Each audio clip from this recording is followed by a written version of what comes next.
Siddaramaiah ಸಾಹೇಬರಾಗಲಿ, D K ಸಾಹೇಬರಾಗಲಿ, ನಮ್ಮ government ಆಗಲಿ ಚಾಮುಂಡೇಶ್ವರಿ ಅನುಗ್ರಹದಲ್ಲಿ, ಮುಕ್ಕೋಟಿ ದೇವರ ಅನುಗ್ರಹದಲ್ಲಿ ನಡೀತಾ ಇರುವಂಥದ್ದು. ಅದಕ್ಕೆ ಯಾವುದೇ ಕಪ್ಚುಕ್ಕಿ ಬರ್ತಾ ಇಲ್ಲ. ಕಪ್ಚುಕ್ಕಿ ಮಾಡಕ್ಕೆ ಟ್ರೈ ಮಾಡ್ತಾರೆ, ಆದರೆ ಆಗ್ತಾ ಇಲ್ಲ. ಯಾಕೆ ಅಂದರೆ ಇದು ಸತ್ಯದಲ್ಲಿ ಸತ್ಯಮೇವ ಜಯತೆಯಲ್ಲಿ ನಡೀತಾ ಇರುವಂಥ ಒಂದು ಸರ್ಕಾರ. ಅಣ್ಣ ತಮ್ಮದಿರ ಥರ ಇದ್ದಾರೆ, ಜೋಡೆತ್ತುಗಳ ಥರ ಇದ್ದಾರೆ. ಇವತ್ತು ಯಾವತ್ತೇ ಇದ್ರು ಅವ್ರು ಯಾವತ್ತಿದ್ರು ಸಿದ್ದರಾಮಯ್ಯ ಅವರು ಡಿ ಕೆ ಆಗ್ತಾರೆ, ಡಿ ಕೆ ಸಿದ್ದರಾಮಯ್ಯ ಆಗ್ತಾರೆ. ಎಲ್ಲ ಕಾರ್ಯಕರ್ತರನ್ನು ಒಗ್ಗಟ್ಟಾಗಿ ನಡ್ಸ್ಕೊಂಡು ಹೋಗ್ತಾ ಇದ್ದಾರೆ. ಫಸ್ಟ್ ಆಫ್ ಆಲು ಕುಮಾರಸ್ವಾಮಿಗೆ ಯಾವುದೇ ರೀತಿ ಕಮೆಂಟ್ ಕೊಡೋವಂಥದ್ದು ನೈತಿಕತೆ ಇಲ್ಲ. ಅವರು ಒಂಥರ ಇಲ್ಲಿದ್ರೆ ನಮ್ಮ ಜೊತೆ ಇದ್ದರೆ ನಮ್ಮ ಬಗ್ಗೆ ಹೇಳ್ತಾರೆ, ಇನ್ನೊಬ್ರ ಹತ್ರ ಕಂಡವ್ರ ಹತ್ರ ಇದೆ ಕಂಡವ್ರ ಬಗ್ಗೆ ಹೇಳ್ತಾರೆ. ಯಾಕಂದರೆ ಈ ಪದ ಬೆಳೆಸೋದು ತುಂಬಾ ಬೇಜಾರಾಗುತ್ತೆ. ಆದರೆ ಇವ್ರು ಮಾಡ್ತಾ ಇರೋವಂಥ ಅವಿವ್ಯಕ್ತನ ಒಂದು ರಾಜ್ಯನೇ ಹಾಳು ಮಾಡೋಂಥ ಮಟ್ಟಕ್ಕೆ ಹೋಗಿದೆ. ಅದು ಸಿದ್ದರಾಮಯ್ಯ ಸಾಹೇಬರು, ಡಿ ಕೆ ಸಾಹೇಬರು ಜೋಡಿ ಎತ್ತುಗಳು ಅಂತ ಸರ್ಕಾರ ಅಂತ ಕರ್ಸ್ಕೊಂಡಿದೆ. ಈ ಕರ್ಸ್ಕೊಂಡಿರೋ ಸರ್ಕಾರನ ನಿರ್ನಾಮ ಮಾಡ್ತೀನಿ ಅದು ಅವ್ರ ಅಪ್ರಾಣನೂ ಆಗಲ್ಲ. ಇದು ಜಸ್ಟು ಏನು ಅಂದರೆ ಇದು ಅವರ ಅಣ್ಣನ ಮಕ್ಕಳದ್ದು ಇಬ್ಬರದು ಬಂತಲ್ಲ, ಪ್ರಜ್ವಲ್ ರೇವಣ್ಣ ಹಾಗೂ ಸೂರಜ್ ರೇವಣ್ಣ ಅವರ ಗುಣಗಾಡಗಳು ಭವಿಷ್ಯ ಗೊತ್ತಾಯ್ತಲ್ಲ ಕರ್ನಾಟಕ ಜನರಿಗೆ.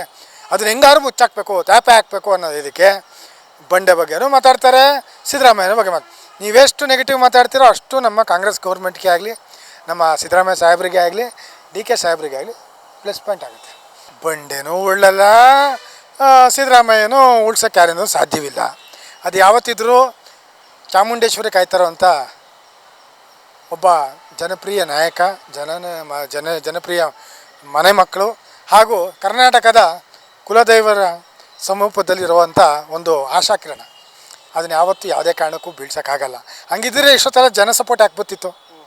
ಮೊನ್ನೆ ಬಿ ಜೆ ಪಿಯವ್ರು ಸಮಾವೇಶ ಮಾಡಿದ್ರು, ಎಷ್ಟು ಜನ ಇದ್ದರು, ಚೇರ್ಗಳು ಎಣಿಸ್ಬೋದಾಗಿತ್ತು.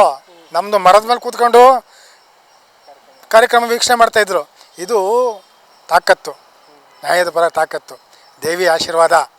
ಇದನ್ನು ಬಿಟ್ಟು ದೇವ್ರ ಪೂಜೆ ಮಾಡಿ ದೇವ್ರ ಕೈ ಮುಗಿಯೋದು ಬರೀ ಸುಳ್ಳು ಹೇಳೋದು, ದೇವ್ರ ಕೈ ಮುಗಿಯೋದು ಬರೀ ಸುಳ್ಳು ಹೇಳೋದು. ಇದು ನಮ್ಮ ಕುಮಾರಸ್ವಾಮಿಯವರ ಹ್ಯಾಬಿಟ್. ಸಿದ್ದರಾಮಯ್ಯ ಸಾಹೇಬರಾಗಲಿ, ಡಿ ಕೆ ಸಾಹೇಬರಾಗಲಿ, ನಮ್ಮ ಗೌರ್ಮೆಂಟ್ ಆಗಲಿ ಚಾಮುಂಡೇಶ್ವರಿ ಅನುಗ್ರಹದಲ್ಲಿ, ಮುಕ್ಕೋಟಿ ದೇವರ ಅನುಗ್ರಹದಲ್ಲಿ ನಡೀತಾ ಇರುವಂಥದ್ದು. ಅದಕ್ಕೆ ಯಾವುದೇ ಕಪ್ಚುಕ್ಕಿ ಬರ್ತಾ ಇಲ್ಲ.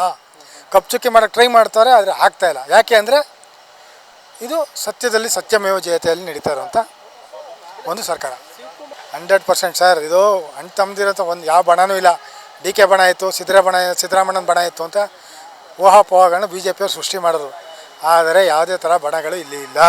ಅಣ್ಣ ತಮ್ಮದಿರ ಥರ ಇದ್ದಾರೆ, ಜೋಡೆತ್ತುಗಳ ಥರ ಇದ್ದಾರೆ. ಇವತ್ತು ಯಾವತ್ತೇ ಇದ್ರೂ ಅವ್ರು ಯಾವತ್ತಿದ್ರು ಸಿದ್ದರಾಮಯ್ಯ ಅವರು ಡಿ ಕೆ ಆಗ್ತಾರೆ, ಡಿ ಕೆ ಅವ್ರು ಸಿದ್ದರಾಮಯ್ಯ ಆಗ್ತಾರೆ. ಎಲ್ಲ ಕಾರ್ಯಕರ್ತರನ್ನು ಒಗ್ಗಟ್ಟಾಗಿ ನಡ್ಸ್ಕೊಂಡು ಹೋಗ್ತಾಯಿದ್ದಾರೆ.